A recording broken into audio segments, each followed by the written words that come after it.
državi.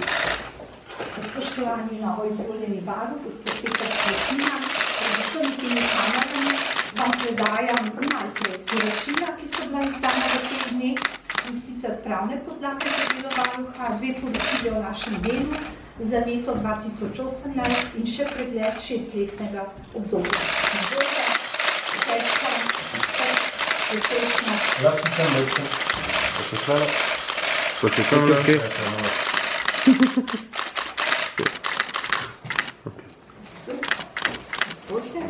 Hvala lepa za predano. Literature je kar veliko, tako da hvala vam tudi za vaše uspešno delo. Zavedam se, da stopam na pot, ki ste jo zelo zaznamovali, ampak gremo z novo energijo naprej in bomo nadaljevali z delom, ki ste ga začeli.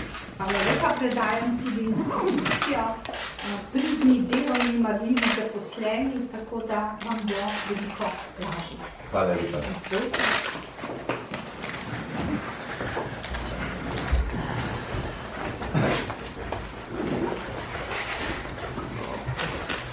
Spoštovani predstavniki medijev, danes se z nekaterimi srečujem že drugič, torej ko sva bila v predsedniški palači, ste bili nekateri tam.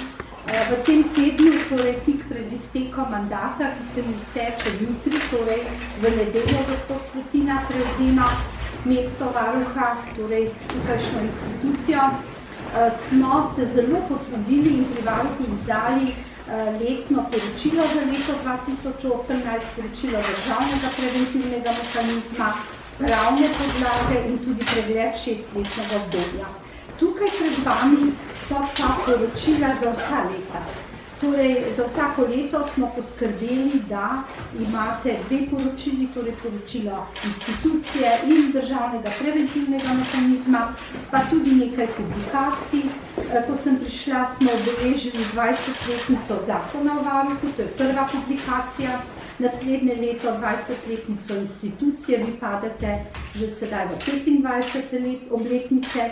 Potem smo imeli zelo odmeven posvet o okolju, imate zeleno knjigo in čisto na koncu posebno poročilo, ki smo ga izdali o stanju v posebnih socialno-varstvenih zavodih, ker je bilo zelo kritično in smo poročilo predali državnemu zboru, sprejel je naša priporočila, ki pa so tako trtoru, da ostajajo še kar za vaš mandat, torej realizacija, in potem še nekaj za otroke.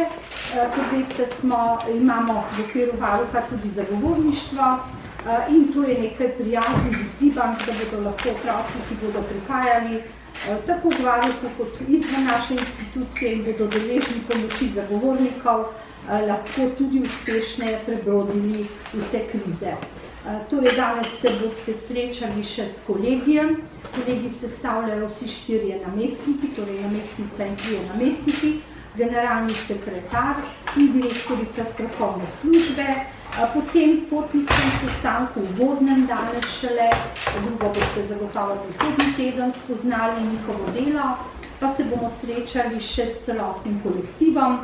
Tako da jutri je še en dan, ko nekako imam še svojo moč, vendar se bova najbrž lahko tudi srečala na kakšni delovni soboti, da bova lahko poklepetala o instituciji in o tem, kar vas zanima, pa tudi sicer vam bom vedno na voljo, če le boste karkoli robili, sicer je pa institucija polna pridnih, delovnih, sposobnih ljudi, ki vam bodo v pomoč.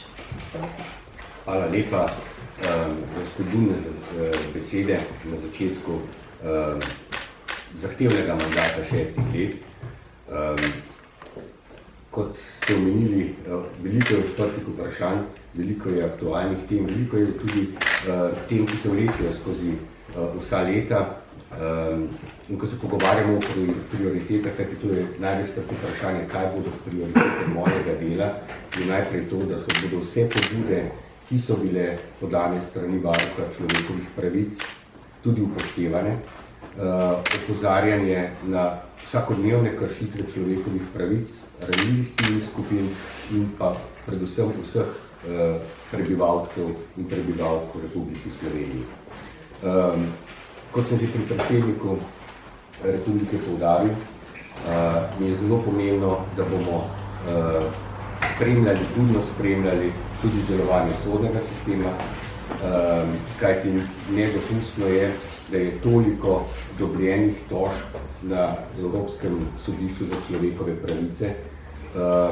Temu je tudi namenjen moj prvi uradni obisk, drug teden v četrtek pri predsedniku Ustavnega sodišča, s katerim mislim intenzivno tudi sodelovati. Vse pobude, vsa poročilo, za katere se vam iskreno zahvaljujem, da je tukaj in da ste ga vi pripravili, kajti zelo težko je narediti poročilo za nekaj, kar človek ni naredil. Tako da hvala lepa vam in celotni ekipi, da ste naredili to, kar v 25 letih še nihče ni naredil, da je bilo poročilo narejeno ob predaji mandata. Jaz bom skrbno pogledal jutri in v nedeljo, se pravi na moj zadnji nedelovni dan in pa prvi delovni dan kot varuh človekovih pravic. V ponedeljek pa gremo z novo energijo, drugačno verjetno naprej.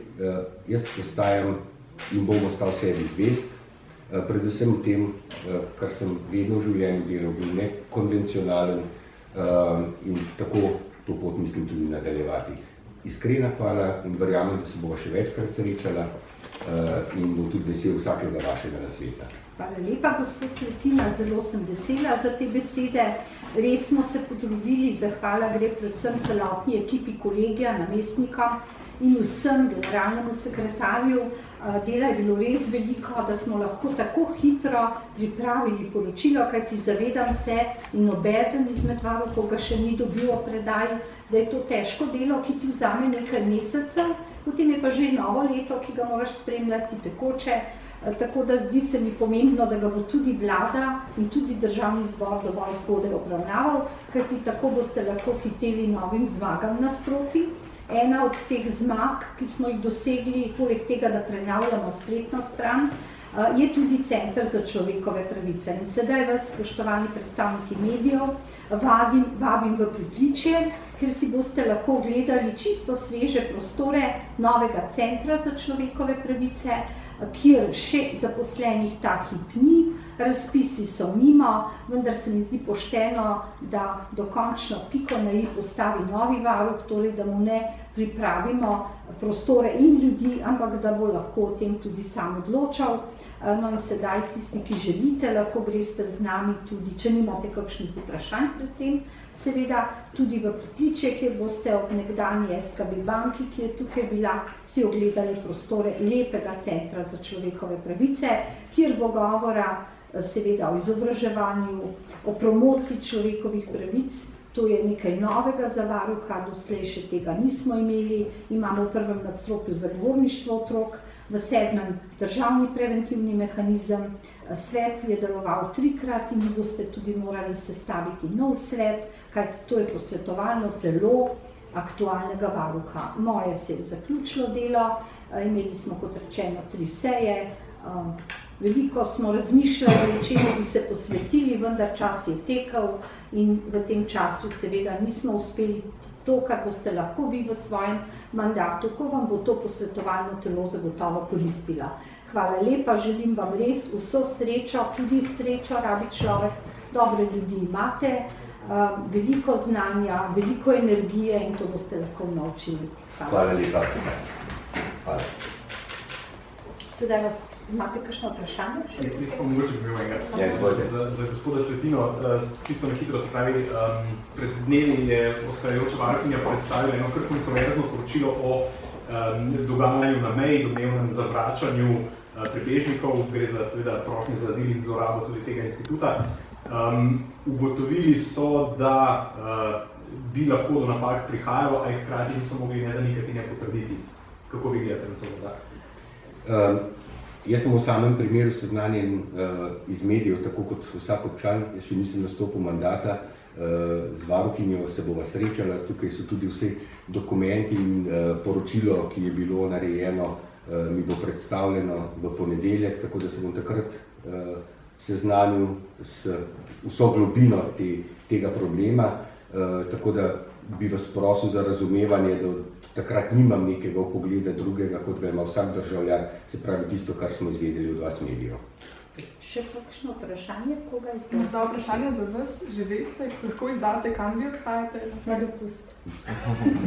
Po dopustu? Po dopustu bom pa še kar delavna, ampak malo počakajte. Ne moram kar nehati delati. Kdaj bom pa tudi obiskala gospoda Svetino, to pa že obljubim. In mislim, da bova imela o čem govoriti, tako da je dobro ohraniti stike. Marsikaj sem sama doživela, sami boste naprej vodili, tako da mislim, da je to ena taka dobra, lahko tudi izkušnja za oba. Hvala lepa. Zdaj pa gremo dol, kdo želi. Hvala.